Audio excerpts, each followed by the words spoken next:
Lithuba sinikeza inhlasuthi kuba umshumayeli beyilabo ngebona abashumayeli uzohlabelela ivesi elilodwa lanele elilodwa amabili Nkosi yonibusisa.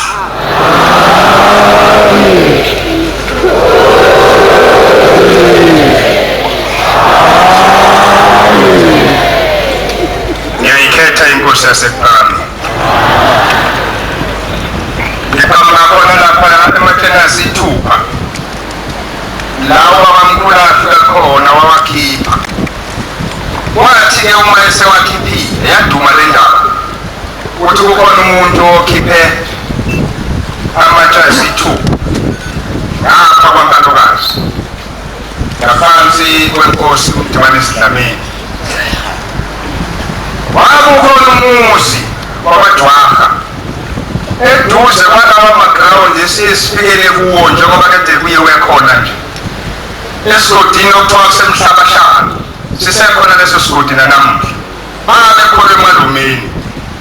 Lo muzi wakwaJwaha kwawunenkinga eyaqhamuka nesihaleni unezindlu ziyishumi-12 balofidazini lonke lezindlu.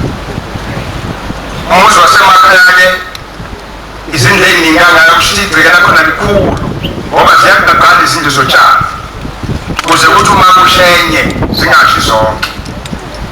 Kwakukhona-ke le ndoda emfishane ehlala eMzumbe. Ngolunye usuku kwezazivamile iy'nsuku ukuba iye kwaJwaha idlale ney'ngane zakwaJwaha, idle inyama, idle amasi bese iyagoduka iye phansi emfuleni. Ngolunye usuku kulezo nsuku yathi wayisisuthi yayisitshela iy'ngane, bangani bami tshela nonyoko bakhipha impahla kuleya ndlu kwayidumba indlu ngobe ngizoyishisa. Zanganaki iy'ngane kwabona ukuthi azinakile kwase kusondela kabayibona isithunqe endlini. Abantu bakwaJwaha bangena endlini bakhipha impahla bayikhiphela emnyango. Kwakumhlola-ke lo kusha kwendlu emini ingazi ukuthi ishiswa yini. Wasuka uJwaha wabheka wabheka ezansi efuna usizo ukuthi kulezi eziyishumi-1 manje ezisele izindlu ingabisasha neyodwa kuzo. Wehla wenyuka wathola usizo lolo olwalungethembekile. Yafika inyanga yathi zwi Jwaha kuwubala lokhu yazenza izaba. Waphela amasonto 2 yayisiyafika futhi le ndoda yadlala nengane yadla yasutha yayisithe ey'nganeni, bangani bami tshela nonyoko bakhipha impahla kuleya ndlu ngizayishisa kudongenye. Ziyingaka lezi zindlu zasho iy'ngane khona ubaba nawe uthi khiphani impahla kuleya ndlu ngoba uzoyishisa. Babona ukuthi leliya thembe lalikhona lithembekile ngoba nathi siyafika lento futhi iyabuya. Base beyikhipha impahla masinya yathi uma igcwala igceke impahla yathunqa indlu yasha. Zasha zaba 10 izindlu kulo muzi wakwaJwaha. Kwavela mvelayo ngiyengizwa amaNazaretha ekhuluma lathi ngakithi kwafika uNkulunkulu. Ngiyathanda ukusho ukuthi ngakithi kwafika indoda eyathi ngiyakwashayembe iphume ephakameni ithunywe uNkulunkulu. Lithi izwe lakithi weJwaha uyamkhumbula lo mfundisi owakhipha amatshe kwaNkantolokazi? Ngoyaduma le ndaba. Hayi ukhona ungaphe entabeni zaseMgodi nawe ngoba usulaphile wehluleka ukuchitha lokusha kwezindlu wakho. Wokuyabona wabe akezwanga uJwaha akusasa wafukela khona ehamba nenye yamadodana noma abafowabo kulo muzi omkhulu kangaka. Wafika ugagana lokubathi balindile ngale njengoba nathi lusilindile nje la. Uma efika bethi khife phansi kwenze njani bantabami? Uyakhuluma uJwaha uthi mfundisi ngihlezi emnyango izindlu zishe zonke uthi babamkhulu zishiswe yini mntanamzini uthi angazi zishiswa yini kodwa abantwana baye bathi kukhona into njani emfishane abaye bayibona yona-ke gcina isisho ukuthi khona into ezosha sothi siyikhiphe impahla nje siyibeke egcikeni ibithunqini sengilaphe ngehlulekile akazi ukuthi wangisiza ngani wabheka phansi kwabamkhulu wayesethi kulungile mntanami ngeke zisasha lezi ey'mbili ey'sele akashongokwe kodwa kanjalo yini uJwaha ngoba wayekhuluma nomuntu nini nithi ami ngoba niyazi ushembe uNkulunkulu yayisifaka isandla phaketheni indlondlo yomusa yakhipha iduku elifumbatha elithe sithi sika phakathi nawo phisa ababili elifumbatha leli duku yalenza nje seyibheka naye emkhandluni yayihamba nawo ukhona intalisuthi yabahlophe endwele ukhona intalisuthi yabakhuzwayo okwakuthi esigcine sithi la ekhaya umfundisi uNene kanti igama lomuzi wakubo kwakuwanene wayesithi kwabamkhulu unene-ke wena wayintalisuthi engena nomshumayeli uzanda abantu hambana namadoda eyodwa yalamadoda wayinikeza lesi sidwedwe seyiduku elidatshulwe phakathi wathi gijimani nilandelela amadoda kuthiwa kukhona into eshisa izindlu nokuthi uma ningena nje endlini nishuthele emshakweni lento ngeke zisasha lezi zinto ey'sele uthi ubabamkhulu kuJwaha tshela amakhosikazi asikutshana ngoba uzoqala manje uyifulele lezi zindlu ngoba ngeke isashisa lento eshisa izindlu waphuma lamadoda nanka ayoshona ayakhona lapha eduze kwalawo amagrawundi esasikuwona emajenasi ithu athi wayefika khona zabuka iy'ngane kuthana namagebethe indlu ngasempumalanga enye ngasentshonalanga kulezi ey'mbili ey'sele nazi iy'ngane egcwele icini zazi iy'ningi iy'ngane ezobuso nakuba babeza kwabamkhulu beza bayenyuka beza nene zabubuka iy'ngane bahamba nabantu abangabazi bathi bafika esangweni bahlukana omunye wabheka enyakatho omunye wabheka eningizimu kulezi zindlu ey'mbili ey'sele wathi yangena endlini wayeseyishutheka lento ayinikiwe nalo munye wayishutheka basebebuya beza esangweni sebephuma phela kuthiwa babamkhulu futhi wayishilo ukuthi nisheshe nibuye abantu ababo Jwaha khuluma namadoda athume ubabamkhulu Jwaha njengoba inkosi sishilo ukuthi ngeke sishe lezindlu ngeke sisasha zezwe iy'ngane la ukuthi laba abantu abakhuluma nobabamkhulu bathi kuthiwe ngeke zisashe izindlu bathi beshona emfuleni oJwaha nansi le ndoda egcekeni isinolaka manje esancenile ayisafuni nakudla ayisafuni lutho namasi lawo wakwenwakona nenyama konke ayisafuni yavele yabaqoqa nje bavele baqoqene yathi bathi banganani zakubuka nje lokhu tshela nobakhipha impahla khomba enye yalezi zinto ey'mbili ey'sele ngoba izosha zasho le y'ngane nje zasholo phansi athi ngeke isasha namhlanje wathukuthela yeyi mina angingizwa ukuthi ngithini tshela nobakhipha impahla ngiyishisa lento zathi zasho kakhulu manje ingane zathi ngeke isasha abathukuthela washona khona eningizimu ulesele wathi phakathi kwathi ngaphandle weza kuzona ingane ziyabuka ziyamlandela funa ukubona izosha namhlanje leyi ezazi ngamazi noshembe lezo ngane akazi nobe lezi zithu zingakusho into ezithi uma inkosi iqhamuka zithi hayi uyingcwele ziyilandele imoto lezi azikaze zimbone noshembe lo kodwa izwi lakhe nje lahlala kuzona uthi bangaqondile baphuma yayina niyisabala namhlanje ukuthi ngiqosha ngoshembe uyaduma ekhanda enganeni yini okuthiwa siqoshelayo ngoba noshembe lo akaziwa niqosha ngoshembe nimthatha nimfaka endlini yiyo lokhu ngithiwa ngitshelana nobakhipha impahla ndifuni ngoba niyayisa ngibalo noshembe ngeke ngiphinde ngise la ekhaya waphuma ngesango wabheka ezansi washuba isishungishane somlilo wahamba lokho kuze kube namhlaka lokhu osibusisele emsweni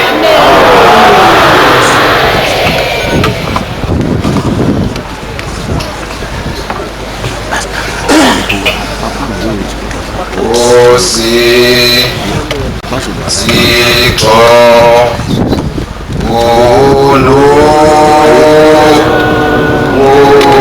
Musa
ePhalamende lonke elingcwele lasezulwini.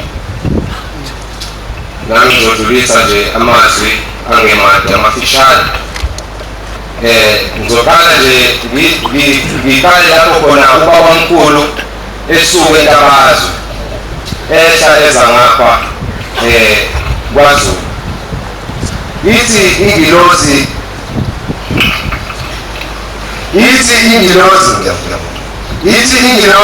uma iyalela ubabamkhulu ukuthi siyohlangana entabeni inhlangakazi mayibonge inkosi yasePhalamende. Ubabamkhulu washiya konke. Ubabamkhulu kwathiwa akashiye izingane zakhe azizalayo aye ezinganeni zakhe. Kwathiwa izingane zakhe ithina maNazaretha. Ubabamkhulu kwathi uma ngabe esesentabeni inhlangakazi siyezwa kuthiwa lapho eMantobela amaRoma ezwa ukuthi kunomuntu ababembiza ngoHlanyane babembiza ngoHlanya babamkhulu. Siyezwa ukuthi amaRoma abelentaba eseyishutha ngolunye usuku. Athi uma ishutha lentaba kwatholakala kumingilozi enkulu emile njengoba imbongi zisho ukuthi ingqungqulo yashaya amaphiko phezu komhlaba inhlangakazi mayibonge inkosi yasePhalamende. Silapha nje ngaleyo ngqungqulo eyashaya amaphiko yabonwa izizwe phezu kwentaba inhlangakazi mayibonge uShembe. Noma esefikile kwaZulu amakhosi nezinduna ezazikhona zabikela inkosi eyayibusa uMaphumzane ngoba uShembe ufike ngalesi sikhathi leli lizwe lakwaZulu abelungu vele sebeliphekulile. Bathi uma befika kuhlanga lomhlabathi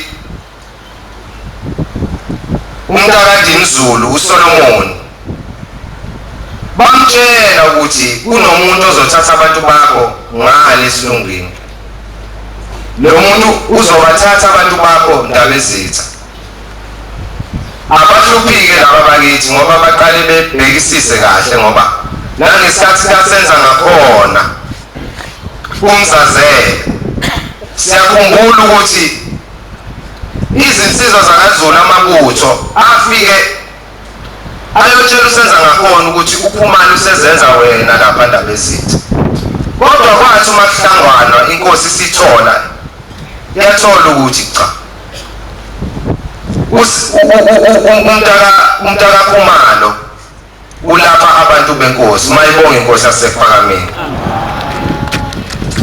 Kuyinhlanhla enkulu ukuthi phezu kwezone ezingaka zethu uShembe usahleli phakathi kwethu. Ingqungqulo eshaya amaphiko isahleli phakathi kwethu. Ubabamkhulu ulokhu ethe asibuyisane sihlale phansi singashayana ungakhishwa bantu esontweni kukhulunywe ngokubuyisana. Uma sehlula umenzi wethu sizoya kanjani ekhaya ngoba nezono kuthiwa sizoyithwalela thina. Ngeke uShembe noJesu futhi kazange abathwalele abantu izono kodwa iqiniso ilona abamhambisela lona. Manje thina singabangoni sesonile kuthiwa abangoni singabangoni ngoba sesonile. Uma sesonile uShembe uyasinikeza izindlela zokuthi sibuyisane sihlale phansi singagibelani izibhamu sibuyisane sihloniphe lapho okuqhakele khona ingilozi eshaya amaphiko phezu kwentaba umhlangano. Inkosi ibusise nikuzwile.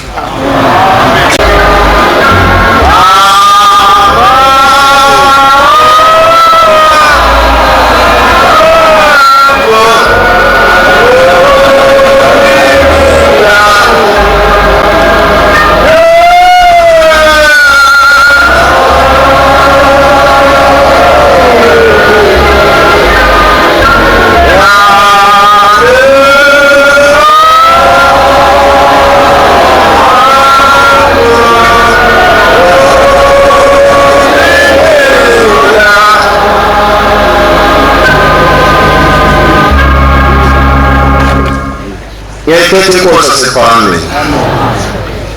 Ngiyayibonga le nhlahla Manazareth encwadi ukungithanda kwakho uShembe ukuba ngigubhe phakathi kwehameli encwadi ukuba ngigubhe phambi kohlalo sobukhosi. Ngiyacela ukuthi uNkulunkulu waShembe angiphe elilodwa njengoba ngilapha nje umnikazi ufuna ongokwakhe. Ngiyazazi indaba yakababamkhulu kodwa uShembe ufuna into yakhe kimi akayenza kimi engakubona kiyo.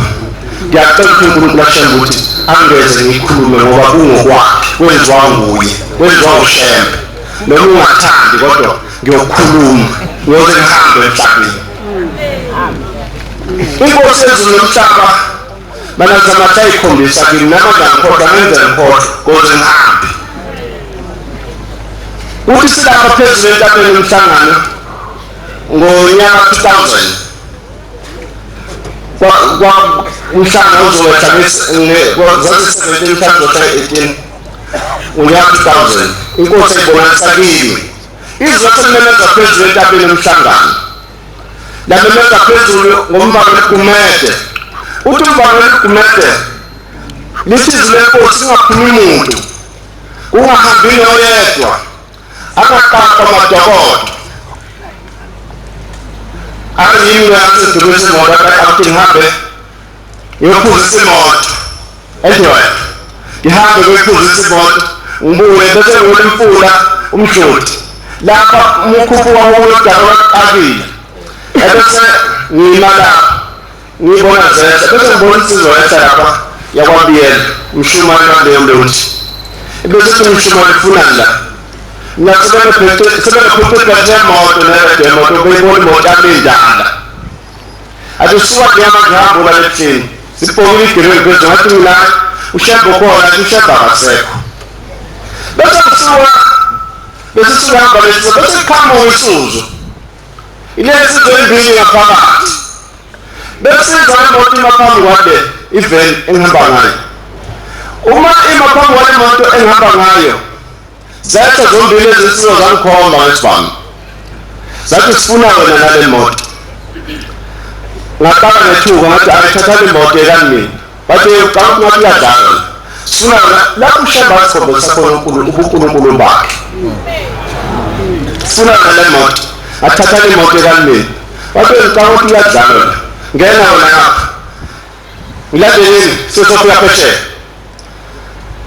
ngiyacela kwaba njalo saqhubeka mase bheka indawo ngabona indawo eyinhle ngabona ayingajika lapho ngiphindele emuva yesilenze yahamba ngaphethe kwami mhlawumbe ngibona ukuthi le moto mhlawumbe ngibona ukuthi lesi sibhame ngesikhathi asisebenzi yesidubula ngapha eceleni yafaka ngiphatha ayikwase awangahamba ngempela yathi yabuya ngapha ngase ngiyetha sebuya ngapha uma ngingapha idudula njalo yayemshonta phezulu uma silapha echathini phesheya ukhuluma nathi ngingabizwa izwi laShembe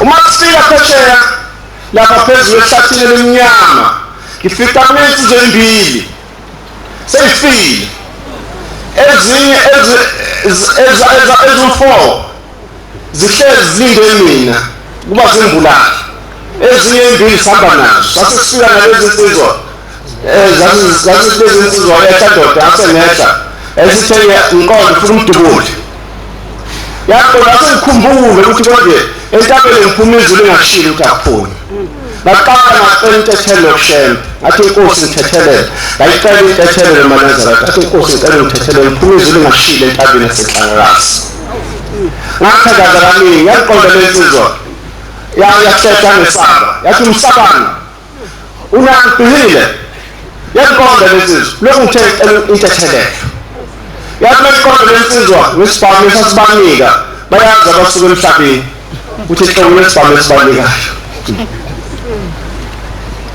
yangikhomba ngathi amazinyo sehluleka yakulanda esikhulu ngabona ngiyafa namhlanje ngavele ngabuka phezulu ngafifela kancane ngisibuka lesibhamu yazama ehluleka yaphinde yadubula ngapha eceleni ngathi sidubula kimi ngabuka phezulu ezulwini ngathi yabo manje umphefumulo uyaphuma Ngakho phezulu ezulu ngakho izulu livuleka Nazareth. Lavuleka izulu. Phezulu ezulu lavuleka izulu lalina. Laphuma izwi abaziko bathi babamkhulu umqalo Nazareth. Lalandelela ngamalanga alizwa. Balisho into eyodwa ngobushembe uyedwa. Lapho bafana babiza bonke lo6 nathi nimfuna umfana wamkhize wenzeni. Uma nginambulala nje uzohamba ngoyisho omkhulu beni. Labamezela elenyanga iyehla lentihle kakhulu. Uma ngiyabheka sememezela lenyanga ngibona imlenze ibhlue emnyama. Ngibona kunazicathulo. Iyehla uma ngiyabheka ngibona ihlahla lezo country babehlukana kabili benza nje bededela lo muntu wezayo. Uma ngizolanto phezulu uma ngithi ngiyabhekisa umuntu ngibona isigqoko esimnyama. Uthawuse usemhlabezile ngempela sengiyafa ngempela. Uma yeza wafika wathi bhiphansi akambhekanga wabheka le wabuka laba bo6 wathi usibani ngimfuna umfana wamkhize wenzeni ngizohamba wonke emkhulubeni bezolanda ubambe kwakuthi ngolenkosazana wathi yaphuma omunye wabaleka ethi yabaleka wathi mfana methupha lapho yakhona ngikhona iphushele lemoto ngidinge inhlangakazi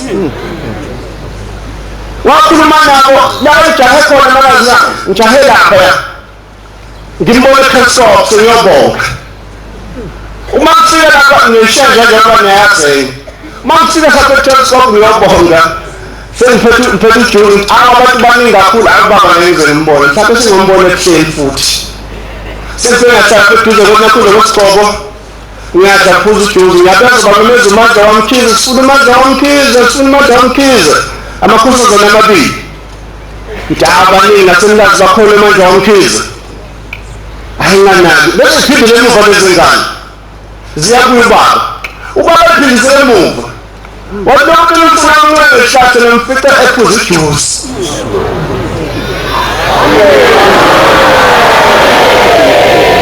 aphindele futhi basaza bese ziza lapha ngiyalizwe ziqonde ukuthi isihlahla ezikuso engikuso zifika futhi ujuzi ngiyonekho afuna ukufa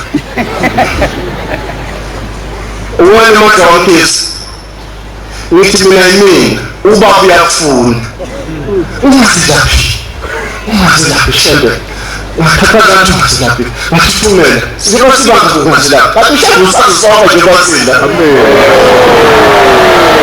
akhathaza kakhulu kuhlangakhatheza ngiyakhatheza into awushembe sengonini ngoba ngizobonga phela uma khona usilozo sizulisa sumasama sathe abantu sinde kuphi ungibonile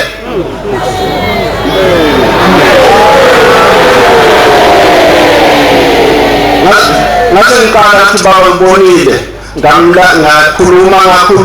ngakhuluma wathi ubaba inkosi ekubusisa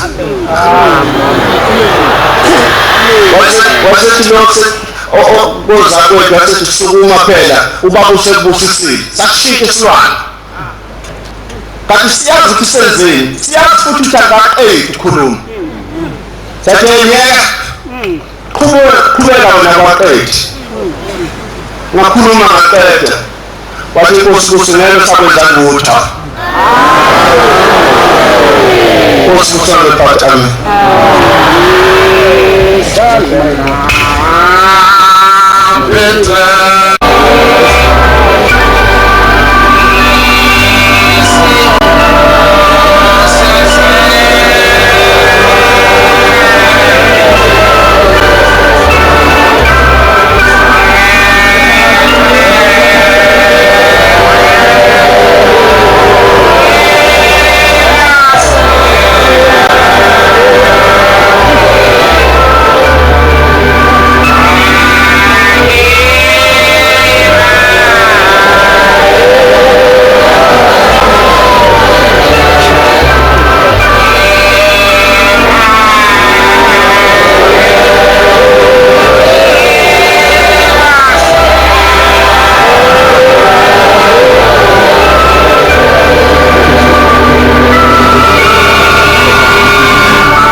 yami imtiyane ngokukhulumayo abazalwane ingcwele bathi abelungu ngeminyaka yo-1617 bambona uBombela isitima sabona ehlangene ngaye la ephezulu kolwandle bengafiki la emhlabeni bathi wababiza wathi abezekuyena abasebenza kulelanga ngomkhulu phakathi olwandle wasethi ngiyalithuma ezweni lasempumalanga ukuthi nihambe niye khona niyofika amabhuroka nawo bonke nje abafika bakwenza kabelungu lelizwe wathi nizohamba kanjena-ke uma kusemini nizoholwa yifu kuyothi ebusuku niholwe inkanyezi niyofika lapho niye khona uma-ke uBombela isitima sabona besefikile la basebenzwa abelungu asebaphethe amangisi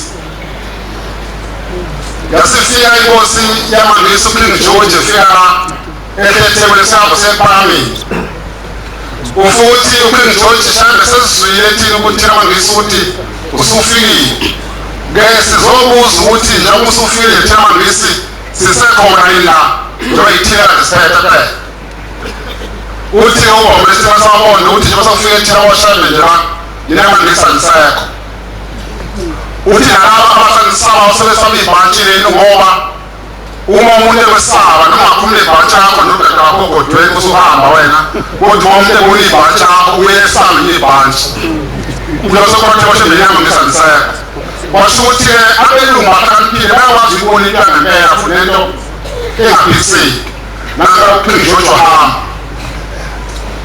uma esangele uKing George ufika umlungu abathola abantwana uze kushebe sebezwile usefike emhlabeni ufuna ukuthi umlungu shebe uyizela phambi kwenkosi ukuthi ungisize ungipha abantwana nakala umlungu ushambe ushamupha abantwana sethi ushebe ngalelale ngizomnikeza isikhundla uhambe uye ephalamende nakala ushambe ushamupha abantwana umlungu ngabe senze isikhundla esihamba ngabe umlungu usephalamende uma umlungu sehambe ephalamende sekufika incwadi ephalamende evela kubelungu manje ithi incwadi kushembe lapho siyeza bephalamende sesizwile ukuthi kunokufa okuza kakhulu emhlabeni kodwa manje abantu bephalamende kuthiwa abajovi manje kufanele abantu bajove kusho ukuthi kahulumeni usho njalo nabephalamende zofika bezojova abantu nakathi shembe wabiza umuntu ayefika losekhothezele epeni nephepha nangabe weza umuntu nepeni nephepha wasezobhala kuzokusho ukuthi ubhale ulimi lwabelungu wathi bhala ukuthi yabelungu yabhala ukuthi yabelungu yabelungu neza nami la yabelungu neza nami la ngakumuso manje ngizonani ngingayizomntana bami nakho wasilikele uyithumela khona nakho bayivala bayithumela khona basevele noma ngazahle ngakho bayibhekane ngokuthi incwadi uhulumeni ngabe bayithumela uhulumeni hamba uma le ncwadi ifika lapha uhulumeni sokubaleka umlungu shekwathi uzomnikeza isikhundla ephalamende bayifunda belungu mabhunu bekubeka sokuphetha amabhunu manje bayifunda belungu mabhunu le ncwadi akavele ukuthi khona umuntu omnyama thina belungu ngathi babezazi ukuthi wena uNkulunkulu abathini bengazi ukuthi umuntu omnyama ngasenje akhuluma inkulumo nje efana nebhesibona bavele bathi ukuthini ushayeli kodwa ayikhamphasela wasevele umlungu wathi bekelingezi ithuba Paul washabela umnawakhe umbana waPaul ulayanda yabona ingane lentombazane efunda ihlaliwana bathe he uthi ngangayitholi nabantwana ngayibhala umuntu omntamini umuntu uNkulunkulu lento ayisho ukubona ngale yedwa ngempela lizo ngeke mpase ohlwana kususenzwe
inkosi yasesibeni noma ngimfushane inkosi ngeluzinga lokuhamba lakho nangokusanda nje inkosi kwami kepha inkosi ngiphakamela obabamkhulu bezwe lasemaphephetheni lokuguleko khonzani wamagwana emaphephetheni endwedwe Nkosi nasezweni lakithi emzini wakithi eMzimvubu uBhombela wafika kusengcele wafika ngesikhathi sikakhokho wethu uJivale uye wabebusa isilo laphethe ngaleyo mihla Nkosi kwabe kuyinsuku zephasika Nkosi njengoba kade kuyiphasika emhlabeni solo babengekho gogo behambile bonke begubha iphasika ophisweni uma ukhokho wethu wayehleli nendoda yasebathenjini ngosizweni uma efika uBhombela uthi hamba lesitha wahlala wedwa bakhe abantu balapha ekhaya athi ukhokho muntu kaNkulunkulu bahambile bayokudla iphasika kunomgubho wephasika ophisweni ithi into yasizweni badla iphasika enjani indaba ezithanda abantu ngoba bayalwa na bakusho umlomo isimanga wathi dela ukhokho kuba nomuntu okhuluma unjena kuthathapi yathi imvelo lokho sangena esigijimi sathi indaba ezithanda bezitha baphela abantu bakho ophisweni kusuke impilo yaliwa uthe saphindile njalo ukhokho yaphinda into yasezweni yathi indaba ezitha ishisa umoya sengizawuthumela imvula ukuba ihambe iyobahlakaza bayekele into abayenzayo ngoba isiningi sebusweni kaNkulunkulu uthi-ke ugogo-ke ayibuyanga leyo inkosi yasezulwini sangena esigijimi sathi indaba ezitha into ebisophisweni seyiphelile kwehle isithoto sashaya ngamandla babaleka amadoda ashabayeka umlomo wathethi imbango waphathisanga yise uthi ubabamkhulu wami wena ndoda ngubani uthi mhlembe nginguye indaba ezitha nginguye ovela ezulwini ozoqeda usizi lapha eNkulunkulu sezwile mazulwini thina kwahlembe ukuthi la eNkulunkulu liyahluphekana nosizi ngakho kuthunyiwe ukuba ngizoqeda usizi into mina engihluphayo lapha eNkulunkulu na uthi ubabamkhulu hayi uthi uNkulunkulu usize sinalo lapha eNkulunkulu lunye nje la abantwana abafana abachume uthi inkosi yasezulwini Nkosi yesizwe lalela lapha manje wayelaphe manje kwamkhulu abantwana abasekhaya ukuba kuyozala umntwana bemoya umfana uma bekwavela wesibili phakathi kwakho uzodlula emhlabeni wathi ubamnje lezothatha ukukhosi lento ephila ngathini manje uthi uBhombela uzothola abantwana ababili bafana bazophila labo bafana bozala abantwana abahlanu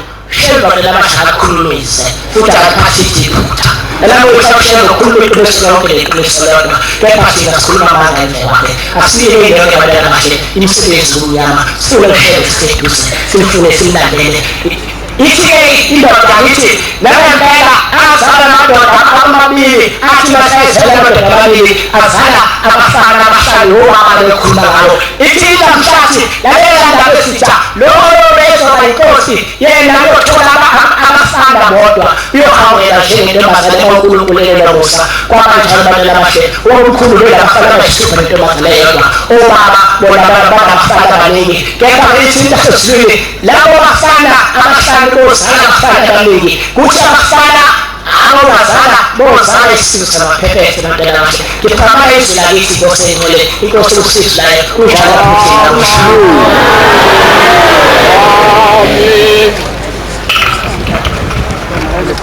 Baba wami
Nkosi yamakhosi omi phambi kwakho Thixo wokhokho, umfana kaNgubane. Nkosi yamakhosi, nithi angikhuleke esihlalweni sikaJehova uNkulunkulu wobabamkhulu. Uma ngisho njalo Nkosi yeSabatha, angisho ngoba ngifanekisa ukuthi uNkulunkulu wobabamkhulu lo. Ngizohlala phezu kwendaba nenkosi ngoba isikhathi sincane. Thixo wobabamkhulu, ngikhulume ngesikhwama lesokuhlangenwe ngaso. Inde indaba yaso uNkulunkulu wasephakameni, kodwa ngizoyinquma nje kancane ngicweshe ukuthi uShembe esuka eNtabazwe engakaphumi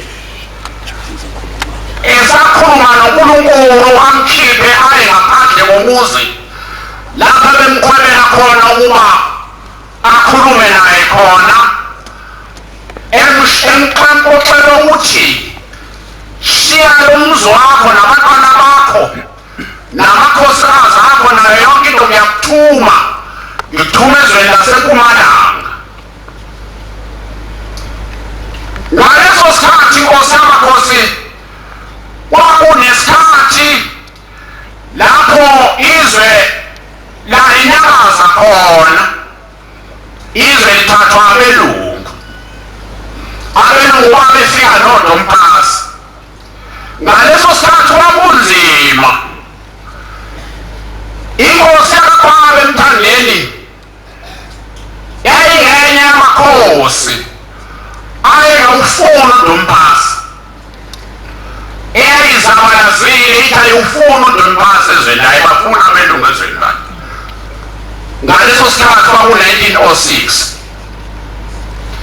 inkosi yakaKhwabe bagcina abelungu sebeyibophile, bayibopha esiqhingini laseSenteliya nenduna yayo, ngoba yayilwa ingawufuna uDompasi, lathunjwa izwe layo. Kwathathwa amakhosi ayesewuvumile uDompasi ebuyele ngabelungu.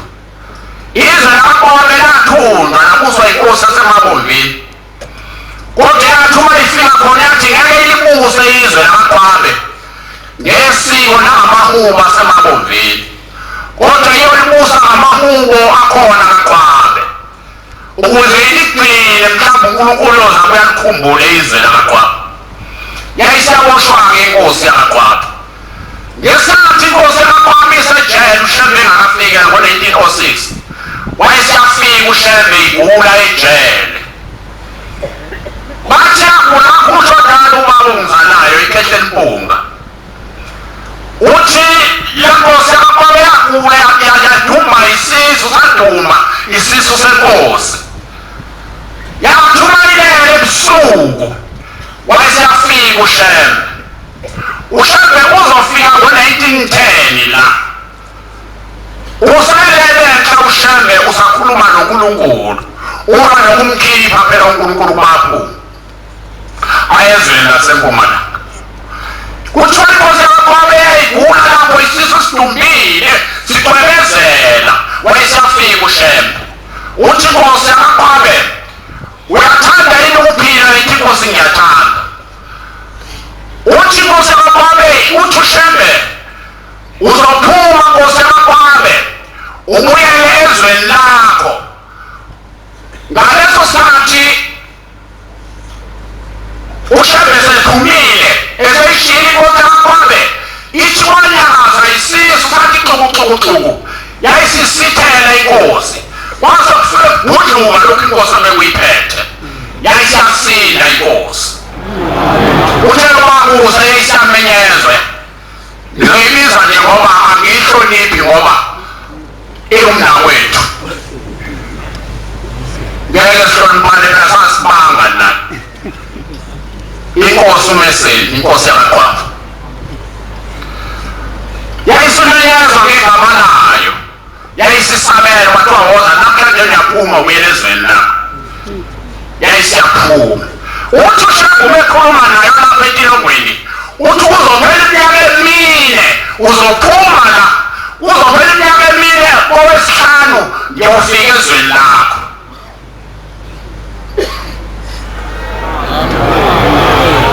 Kwaku-1906 wafika uShembe ngo-1910. Uma efika uShembe lapha yale isiphumile inkosi yakwaGwabe wafika ngaphansi uShembe hambe eshumayela bamhlupha ngiyaphuthuma amaNazaretha bamhlupha ngamhlupha inkosi bamhlupha abefundisi bathi uthatha abantu babo bamthatha bambopha Emdumezulu-ke kulaphaya emhlane uma uyalena eThekwini ngomgwaqo omdala udlula eShakastral idolobha ukusuya-ke Emdumezulu la e-police station lapho ubabamkhulu ozala ubaba uSiphamba owayewujele khona.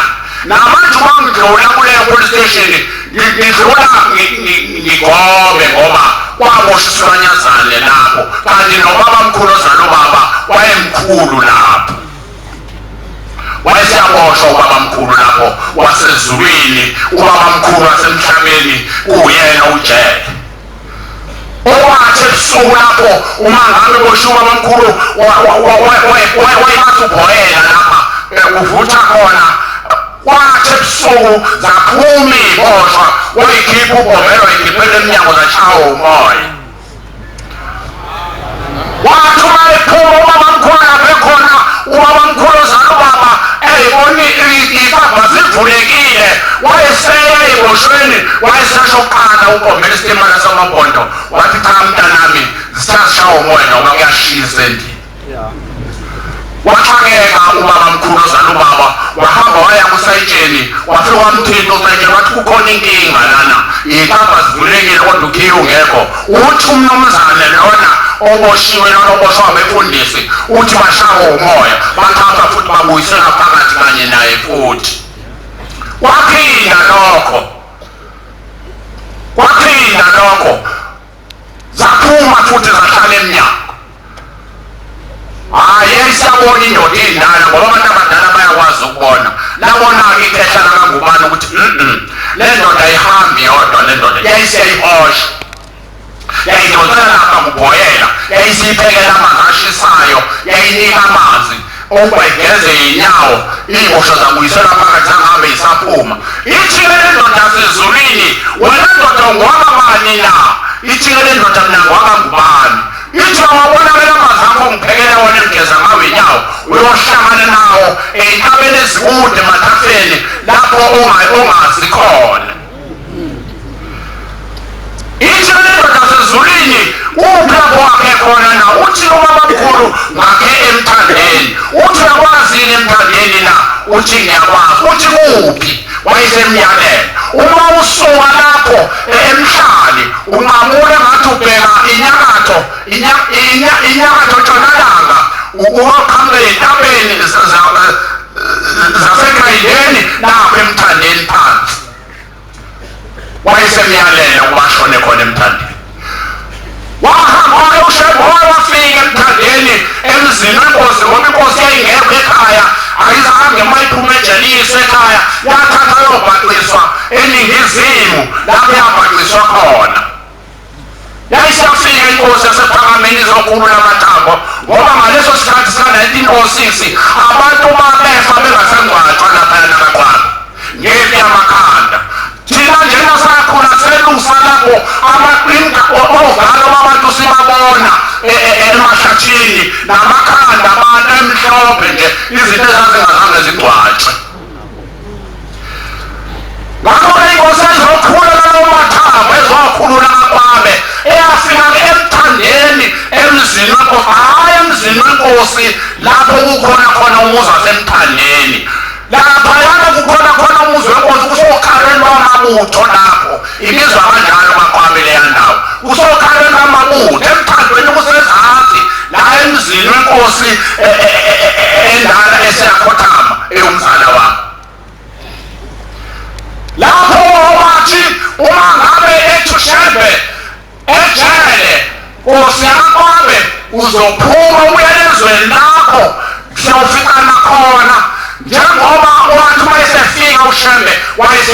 umuzi wasejeleza ochaza ukuthi washo ejele ukuthi uyeza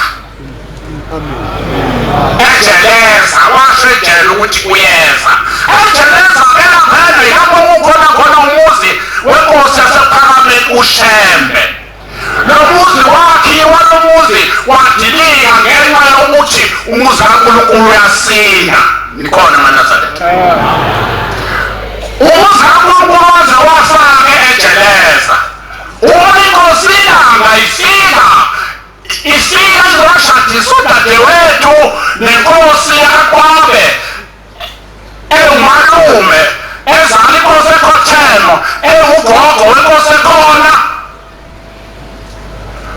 yayiseyithi inkosi ilanga izobakhalela thempelini phezulu okhaleni lamabutho lapho kukhona khona umuzi wenkosi yeSabatha njenganamhlanje yathi thempeli yomiyakhela ukuthi inkosi uma iphuma ibe nesiguqu eduze hayi ukuthi lowo umuzi wenkosi yeSabatha umuzi wenkosi yeSabatha uphansi lapha ejeleza kuningi-ke singaqhubeka nakho ingaze ngithi isikhathi inkosi yeSabatha ithuba lincane baba abantu bakho bathanda ukuza phambi kwakho inkosi yokusisa amazwi ayo emphekwana ami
Ngiyakhetha inkosi yasePhakameni lo khulumayo umntwana wamakhosi omthethwa ongumshumayeli ethempelini kwaThembezana bantwana bakhe basezulwini zimbili izinto engizozithinta nakuba zizinde ngizikhulunyiswa ukuthi abasekho abadala abazikhuluma kulezi ndaba zabomthetho ngingane ngumntwana omncane ngiyafunda ngisafufusa kuloku khona kwasePhakameni noma ngizalelwe khona la ePhakameni ngonyaka ka-1925 kufika omkhulu ezweni womthetho wathi basefikile wanyisa izulu ey'ntabeni zawomthetho egama lakhona imbuwi igama leyondaba kunsonyama nana izulu lingasekho izulu ezela komthetho okunomfundisi owayekhona ngaleso sikhathi waseyinkonzeni ngeke ngiyibize leyo nkonzo. Lo mfundisi uzalwa futhi lasekhaya kumama. Lo mfundisi uthi inkosi yesizwe sakomthetho ukhokho wami. Mfundisi hamba uyaqala imvula kuNkulunkulu wakho ngoba ukhona kwakungekho esenzela komthetho. Ukhona kwakukhona esenzela komthetho cha iy'nkonzo zazimbili bangaphosisi lapho. Mase afikilela uShembe selinise izulu kodwa umfundisi sehlulekile ethi imvula ayisekho siyiphelile ngisho amaphangeni asezulwini. Kodwa ngafika kaShembe ngo-1925 lana izulu selidabwa izimfa. Nathi maselile wayesiyabuza inkosi yesizwe sakomthetho ukuthi le mvula mfundisi iphumaphi? Uthi mfundisi angazi inkosi ukuthi iphumaphi. Useyathumela obobayo ukuthi bahambe bayombuza bayomfunela ukuthi azombona mase ahambile sekuye uNkulunkulu wasephamele useyafika useyambona izalwa zomthetho zithi lo muntu njani seyaqala imvula mase phinde emuva sebehamba isithi inkosi enkulu yasephamele baba womthetho sengathi lokhu ligqokile akukho. Ngiyashaphuza amandla kaTengcwele njalo khona indaba enjalo khona. Uthi sefikile womthetho sebezaqala imvula kodwa lama misile kungekho ngishife lokubika ukuthi imvula ingasibe khona. Uthi wathi amakhala abili kathathu wabheka amakhumbi omane umhlaba uthi masebhekile amakhumbi omane umhlaba uthi lasekhuphuka ifu liphuma eningizimu labheka enyakatho lahlanganisa ifu laseliyangabala ngekhaya eyogogo. Baqala emzini womthetho okuthiwa kwaDaba. Ngizosula le ndaba leyo. Ngo-1928 ukhokho wami esehambile emhlabeni efuna uShembe efuna umbona uthi masesemisa wathi ahamba emhlabeni esethumele ithunya ukhona umkhulu olapha engolezane ophethe ithempeli khona ngithi indodana nabaphosisi wasethumela abuyise wakhe uthi masefika sebemlanda uthi efika uShembe inkosi isihambile. Ngikhuluma ngoNkulunkulu omkhulu wasephameni owavusa inkosi yesizwe sabathetha wamvusa wahlala wathi yathi inkosi yomthetho mama ngicela ungigone wathi yamgona mase emgonile uthi wathi baba angishiyanga lokuthatha emhlabeni ngakho ngicela lesi isizwe ngisinikele esandleni sami isizwe sakomthetho esakwaShembe.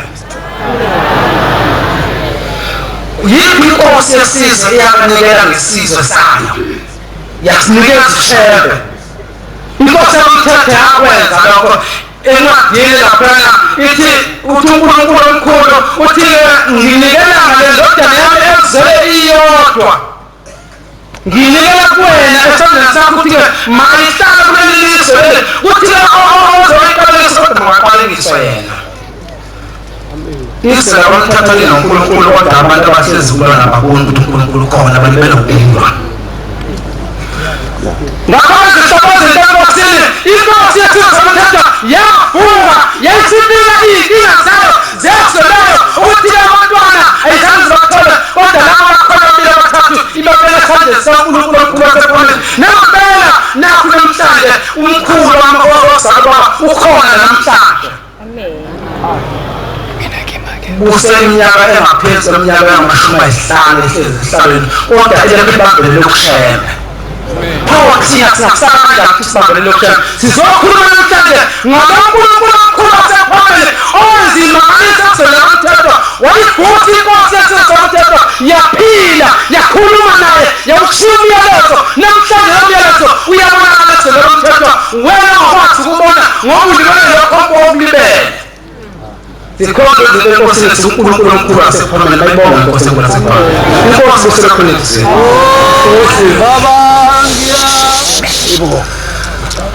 siyabonga amazwi amnandi esothola enhlalo sothi inkosi zinibusise.